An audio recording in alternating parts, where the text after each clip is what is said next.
Hi United fans, the summer transfer window is heating up again, and Manchester United are continuing to explore several different options as the club looks to strengthen Michael Carrick's squad before the window closes. There is plenty happening behind the scenes at Old Trafford, with United looking at young attacking talent, midfield reinforcements, defensive options, and possible departures. Some of these stories could develop quickly in the coming days, while others may depend on player availability, transfer fees, and whether the selling clubs are prepared to negotiate.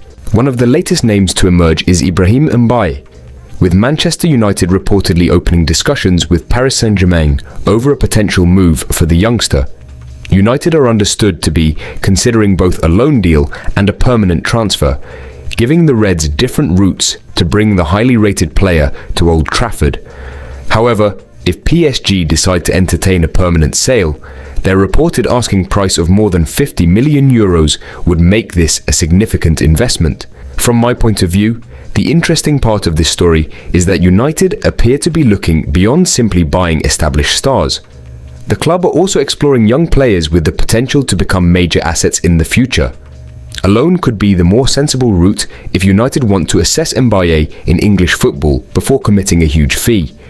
But if PSG are determined to demand more than 50 million euros, the big question is whether United should spend that kind of money on another developing youngster when there are still important areas of the squad that need strengthening. And then we have the Carlos Balaba situation, which remains one of the biggest transfer stories surrounding Manchester United. According to Ben Jacobs, Balaba is also a target for Newcastle. But if Manchester United decide to make a serious move, the midfielder would reportedly prefer United over the other options. For United supporters, that is certainly encouraging. When a player genuinely wants to move to Old Trafford, it can make a huge difference during negotiations. However, Brighton remain the major obstacle. Their valuation of Balaba is considered extremely high, while Manchester United are not prepared to simply pay whatever price Brighton demand. That is exactly where this transfer could become complicated. United may like the player, Balaba may like United, and the footballing project may make sense, but ultimately the numbers have to work. There is another major concern as well. Balaba is currently injured. Any club considering such a huge investment will want a clear picture of the injury, his expected return date, and whether there could be any complications during his recovery. For United, this is particularly important because the club cannot afford to spend a massive amount on a player only to discover that his return to full fitness is going to take much longer than expected. Personally, I still understand why United would be interested in Balaba. His physicality, energy, ability to cover ground and potential to dominate midfield make him an extremely attractive profile for Premier League football. But should United break their transfer structure to sign him? That is the debate. If Brighton demand a figure that United consider excessive, perhaps walking away would be the smarter decision. Would you still pay Brighton's huge asking price for Balaba, especially while he is injured? Another fascinating story concerns Eduardo Kamavinga. Manchester United's interest in the Real Madrid midfielder has reportedly encouraged Madrid to consider the possibility of a sale this summer. But there is one enormous problem for the Reds. Kamavinga himself wants to stay at the Bernabeu. That completely changes the situation. Real Madrid may potentially be willing to discuss a transfer, but if the player is not interested in leaving, convincing him to move to Manchester becomes an entirely different challenge. Kamavinga remains one of the most talented midfielders of his generation, and his ability to play as a defensive midfielder, central midfielder, or even cover at left back makes him incredibly valuable. For United, signing a player of Kamavinga's quality would obviously be a statement. But football transfers are not simply about how much money a club can offer. The player has to believe in the project, and at the moment, Kamavinga reportedly wants to continue his journey in Madrid. Would you keep pursuing Kamavinga if he has already made it clear that his priority is staying at Real Madrid, or should United immediately move on to other targets? There is also positive news concerning the future of JJ Gabriel, one of the exciting young talents United are reportedly trying to keep at the club amid strong interest from Chelsea. United want scholarship terms agreed in October and are also looking to secure a pre-contract for his professional terms. This is exactly the type of situation United need to handle properly. The club cannot allow talented youngsters to walk away just as they begin developing into potential first-team players. Chelsea are reportedly among the strongest Premier League suitors, while other major English and European clubs are also monitoring the situation.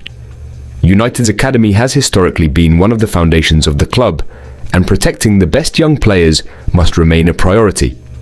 If JJ Gabriel continues progressing at the expected rate, securing his long-term future could become extremely important for the next generation of the Manchester United squad. Then there is Lewis Hall. And unfortunately for United fans, the latest message from Newcastle appears very clear. They do not want to sell. Newcastle are reportedly adamant that Hall is not for sale and are no longer interested in selling their biggest names. Even if Hall were to push strongly for a move to Old Trafford, Newcastle could still demand a huge fee. This is why Manchester United have reportedly started considering alternatives, and one of the most interesting names is David Raum of RB Leipzig. The Germany international is reportedly being viewed as a potential alternative to Hall, with his contract said to contain a £34 million release clause. United reportedly believe they could potentially negotiate a deal closer to £30 million if Raum is keen on moving to Old Trafford. Now this is where the transfer strategy becomes very interesting. If Newcastle refuse to negotiate over Hall and continue to insist that he is not for sale, should United continue wasting valuable time trying to change their position? Or would it be better to move quickly for Raum? From my perspective, Raum could be a very interesting alternative. He brings experience, attacking quality, and the ability to operate from the left side.